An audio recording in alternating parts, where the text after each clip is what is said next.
மாங்கா மாங்கா ரெண்டு மாங்கா மார்க்கெட்டு போகாத குண்டு மாங்கா ஏ மாங்கா மாங்கா ஏ மாங்கா மாங்கா ஏ மாங்கா மாங்கா ஏ மாங்கா மாங்கா. பாமக பொதுக்குழு கூட்டத்தில் ராமதாசும் அன்புமணி ராமதாசும் வெளிப்படையாக மோதிக்கொண்டார்கள். இந்த நிலையில் இந்த பிரச்சனையை தீர்ப்பதற்காக இன்று இருவரும் பேச்சுவார்த்தையில் ஈடுபட்டுள்ளனர். இதை பத்தி பேசுறதுக்காக திரு கரிகாலன் அவர்கள் நம்மோடு இணைந்துள்ளார். வாருங்கள் அவர்கள் பேசுவோம். வணக்கம். வணக்கம் அரவிந்த். நம்ம வீட்டுக்குள்ள வர்றதுக்கு நம்மளே பயந்து வர வேண்டியா இருக்கு, பதுங்கி வர வேண்டியதா இருக்கு. எல்லாம் என் தலைகள்.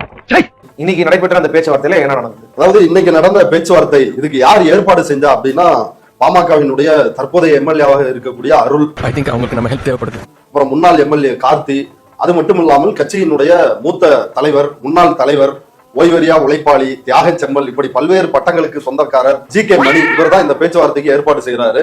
உன்னோட இந்த பகட்டான வாழ்க்கைக்கு காரணம் நீ தஞ்சாவூர்ல வாழ வழி இல்லாம வக்கத்து நடு தெருவில் நின்னப்ப ஏன் அப்பா பாக்கெட்ல இருந்து நான் திருடி கொடுத்த அந்த 50 ரூபா நினைக்கும் போது ரொம்ப பெருமையா இருக்குடா. இன்றைக்கு இந்த சமரச பேச்சுவார்த்தை அப்படின்றத அப்பாவும் மகனும் நடத்தி இருக்கிறாங்க. இந்த பேச்சுவார்த்தை வந்து எப்படி நடந்துச்சு அப்படின்னா, ஃபர்ஸ்ட் ஒரு ரவுண்டு ஒரு மணி நேரத்துக்கு மேல அப்பாவும் மகனும் வந்து பேசிக்கிறாங்க. இதுக்கெல்லாம் யாரு காரணம் தெரியுமா? ஃபேமிலி மெம்பர்ஸ் முழுக்க, முகுந்தனோட அம்மா, அதாவது அன்புமணியின் அக்கா, மூத்த அக்கா காந்திமதி, அவங்க, அவருடைய கணவர், அப்புறம் முகுந்தன், அவங்களோட பையன் முகுந்தன், நேத்து இளைஞரணி தலைவரா ராமதாஸ் அறிவிச்சாருல அந்த முகுந்தன். ஏன் உனக்கு இந்த வேலை? நீ வாங்குற இந்த 10-5 பிச்சைக்கு இது தேவைதானா? ஒரு விளம்பரம் பாரு, செய்யறதையும் செஞ்சு விட்டு முடிக்கிறத பாரு, திருவிழாவில காணாம போன புள்ள மாதிரி. இந்த முதல் ரவுண்டு முடிஞ்ச உடனே பத்திரிகையாளர்கள் எல்லாரையும் உள்ள அனுமதிக்கிறாங்க போட்டோ எடுக்கிறதுக்காக. அப்ப அந்த போட்டோவை பார்த்தாலே எல்லாருக்கும் தெரியும், ராமதாஸ் ஒரு பக்கம் இந்த பக்கம் பார்த்துட்டு இருப்பாரு, அன்புமணி ராமதாஸ் இந்த பக்கம் பார்த்துட்டு இருப்பாரு. ஒரு இளவு வீடு எப்படி இருக்குமோ அது போல இருந்தது இன்றைக்கு ராமதாசினுடைய வீடு. பேச்சுவார்த்தைக்கு வந்த குழுவினர் முகத்தில் சிரிப்பு மலர்ந்திருந்தாலும் ராமதாஸ் மற்றும் அன்புமணி ஆகியோர் சோகமாக காணப்பட்டனர்.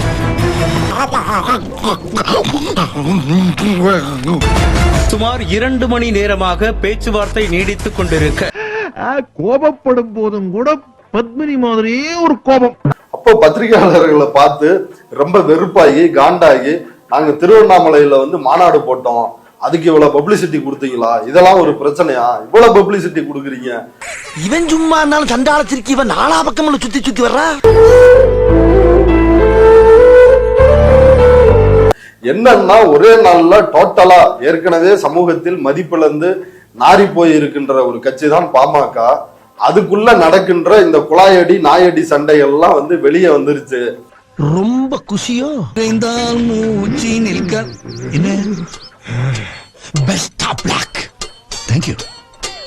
ராமதாஸ் வந்து எதுவும் பேசல, இப்படி திரும்பினவரு இப்படியே இருந்துட்டாரு. ஏன்னா இப்படியே திரும்பிச்சா என்னன்னு தெரியல. ஏன்னா ஏற்கனவே நான் சத்திரியன் அப்படின்னாரு, அப்படி திரும்பி உட்கார்ந்து இருந்தாரு.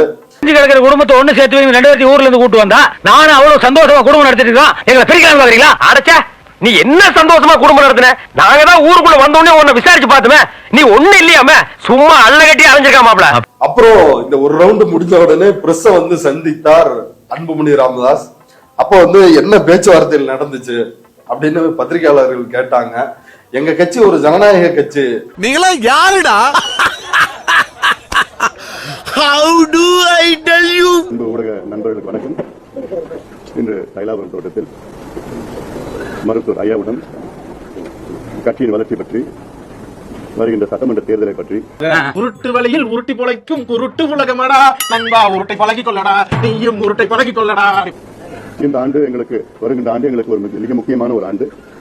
இந்த ஆண்டில் எங்களுடைய செயல் திட்டங்கள், அடுக்கடுக்காக போராட்டங்கள், மக்கள் விரோத ஆட்சி, இதை அகற்ற வேண்டும் என்று எங்களுடைய பொதுக்குழுவிலே தீர்மானம் நிறைவேற்றினோம். What is sudden surprise?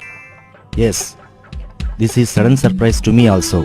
அதற்கேற்ப நடவடிக்கைகள் எல்லாம் எப்படி எடுக்க வேண்டும், ஜாதிவாரி கணக்கெடுப்பு, 10.5 விழுக்காடு இடஒதுக்கீடு போன்ற அது முடியாது செயல் திட்டங்கள் எல்லாம் இன்று ஐயா தலைமையில் விவாதித்து அதற்கேற்ப மேடையிலேயே அந்த கோவத்தை காத்துதான் இவ்வளவு பெரிய ஒரு கட்சி. அவங்க எங்க கட்சியோட ஜனநாயக கட்சி. அதை இனிமே உங்க வாயால சொல்லாதீங்க அக்கா. கொண்டையா இருப்பேன், பொம்பளையா இருந்தா கொண்டையா இருப்பேன், ஆம்பளையா இருந்தா மண்டை உடைப்பேன். ஜனநாயக கட்சியில நடக்கின்ற பொதுக்குழு காரசாரமான விவாதங்கள் நடக்கிறது, எல்லா கட்சியும் நடக்கிறது தான் சகஜம். இவங்களெல்லாம் பார்த்தாலே விரட்டி விரட்டி வெளுக்க தோணுது. எங்களுக்கு ஐயா தான். அதனால இன்னைக்கு நாங்க வந்து ஐயா கிட்ட பேசிட்டு இருக்கிறோம். அதுதான் ஜனநாயக கட்சிங்க. அப்படிங்களா சார்? உங்க வாய் உங்க உருட்டு, நீங்க உருட்டுறீங்க. தலைவரா அறிவிக்கப்பட்டவர் உங்களோட உறவினர். அதுக்கு நீங்க அதாவது வெளிப்படையா சொல்லிருக்கீங்க. எங்கள் கட்சியினுடைய உட்கட்சி பிரச்சனை பற்றி நீங்க பேசுறதுக்கு எதுவும் தேவையில்லை. அது எங்களுடைய உட்கட்சி பிரச்சனை, நாங்க பேசிப்போம். அதே முடிவு. இப்படிப்பட்ட காரசார விவாதங்கள் வந்து நடைபெறுவது இயல்பு. அரசியல்ல இதெல்லாம் ஜகஜமப்பா, இதை ஏன் பெருசாக்குறீங்க அப்படின்னு அன்புமணி வெளியில் வந்து பேட்டி கொடுத்தார். ஏன் அழுகுறீங்க? என்ன என் முகத்தை பாருங்க. அப்புறம் இந்த இளைஞரணி தலைவர் பதவி முகுந்தன் தொடர்வாரா மாட்டாரா அப்படின்னு கேட்டாங்க. அதற்கு இது எங்க உட்கட்சி பிரச்சனை, இது குறித்து வந்து நீங்க பேசாதீங்க அப்படின்னு அதற்கும் ஃபுல் ஸ்டாப் வச்சுட்டு திரும்ப போனாரு. திரும்ப மணிக்கணக்கா பேச்சுவார்த்தை நடக்குது. யாருக்கும் பயப்பட மாட்டேங்க. 356. ஐயோ, எந்த நம்பர் சொல்லுங்க. அந்த நம்பர் மட்டும் சொல்லாதீங்க. ஏன் பயப்படுறீங்க? அதற்கு பிறகு வீட்டுக்கு கிளம்புறதுக்கு காரை நோக்கி அன்புமணி வந்தார்.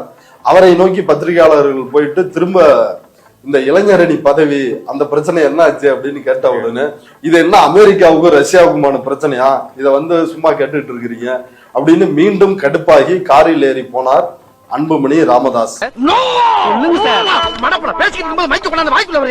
மூச்சு முடி செத்து போனா என்ன செய்வேன்? யாருக்கும் பேட்டி கிடையாது, ஒண்ணு கிடையாது. போய் சொல்லுங்க எல்லாரும். சார் சார் சார், அந்த கவர் கொஞ்சம் கொடுத்துட்டு போங்க சார். என்ன கவரு? என் மைக்கோட கவர் உங்க வாய்க்குள்ள இருக்கு, கொஞ்சம் கொடுத்துட்டு போங்க சார். மைக்கோட கவரு வாய்க்குள்ள இருக்கா? இதெல்லாம் ஊடகங்களில் வெளியில் வந்த தகவல்கள்.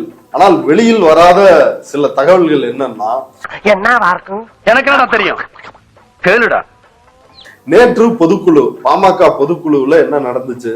பொதுக்குழுவில் இளைஞரணி தலைவராக முகுந்தன் பரசுராமனை அறிவிக்கின்றேன், அவர் அன்புமணிக்கு உதவியாக இருப்பார் அப்படின்னு சொன்ன உடனே எனக்கா தம்பி என்ன கோவப்படுத்தணும்ன்ற ஒரே நோக்கத்துல கேள்வி கேக்குறியா? என் நோக்கம் அது இல்லைங்க, மக்கள் உண்மையை தெரிஞ்சுக்கணும். 4 மாசத்துக்கு முன்னாடிதான் அந்த பையன் வந்திருக்கான், அவனுக்கு இளைஞரணி தலைவரா, எனக்கெல்லாம் அவனோட உதவி வேணாம் அப்படின்னு வெளிப்படையாக தன்னுடைய கோபத்தை, அதிருப்தியை ராமதாஸ் மேல காட்டினாரு. இந்த வயசுல கட்சியில இருந்து இவெல்லாம் என்னையா செய்ய போறேன்? ராமதாஸ் பிடிக்கலன்னா வெளில போ, நான் சொல்றதுதான் எல்லாமே அப்படின்னு சொல்லி ராமதாசும் பதிலுக்கு அன்புமணியை வந்து கண்டிக்கும் விதமாக பேசினார். இதுக்கு மேல நீ கை வச்சா டெல்லி வரைக்கும் போய் இறங்க வேண்டியிருக்கும். வேணாம், ஏய் நீ உயிரோடு இருந்தா தானே டெல்லி போவ. என்ன விட மாட்டேன்டா. அப்ப என்ன ஆச்சுன்னா, அதுல அந்த வீடியோவை பார்த்தா எல்லாருக்குமே தெரிஞ்சிருக்கும். மேடையில கூப்பிடுறாரு, முகுந்தன் பரசுராமன் மேடைக்கு வா, முகுந்தன் பரசுராமன் மேடைக்கு வா அப்படின்னு சொல்லி கூப்பிடுறாரு. 2-3 முறை கூப்பிட்டும் முகுந்தன் பரசுராமன் மேடைக்கு வரவில்லை. நீதான் தாய்மாமனா?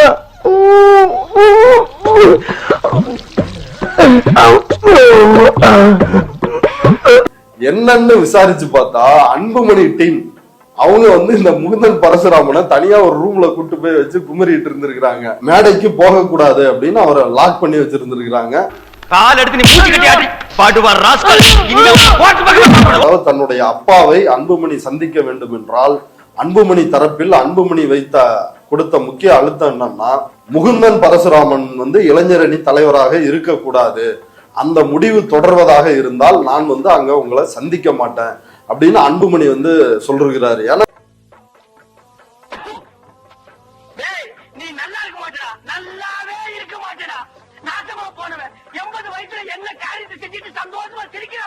நேத்தே அன்புமணி தெளிவா சொல்லிட்டாரு, நீங்க இனி வந்து தைலாபுரம் தோட்டத்துக்கு எல்லாம் போக தேவையில்ல, இங்க சென்னையிலேயே பனையூர்ல புது ஆபீஸ் போட்டிருக்கிறேன், அங்க வந்து கிளம்பி வந்துருங்க அப்படி வந்து சொல்லிட்டாரு. அன்புமணி ஒரு தனியான ஒரு முடிவோடு தான் இருக்கிறார் அப்படின்றது எல்லாருக்குமே வந்து தெளிவா தெரிஞ்சிருச்சு.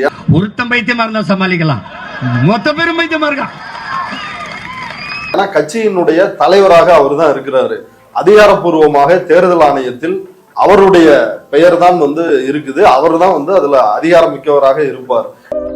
ஏகா சார், இங்க என்ன நடக்குது? ஒரே குழப்பமா இருக்கே. நான் எழுதின ஸ்டோரி தான், ஆனா எனக்கே தெரியாம ஏகப்பட்ட ட்விஸ்ட் வைக்கிறாங்கப்பா. இந்த கதையோட கிளைமேக்ஸ் என்ன தெரியலையப்பா. எனக்கு தெரிஞ்சு போச்சு.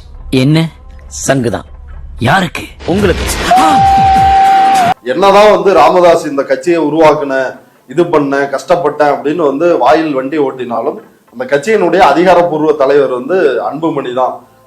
செல்வாக்கும் இப்போ வந்து ராமதாஸினுடைய காலம் முடிந்து விட்டது. இனி வந்து ஒரு 20-25 ஆண்டுகளுக்கு அன்புமணி வந்து இருப்பாரு.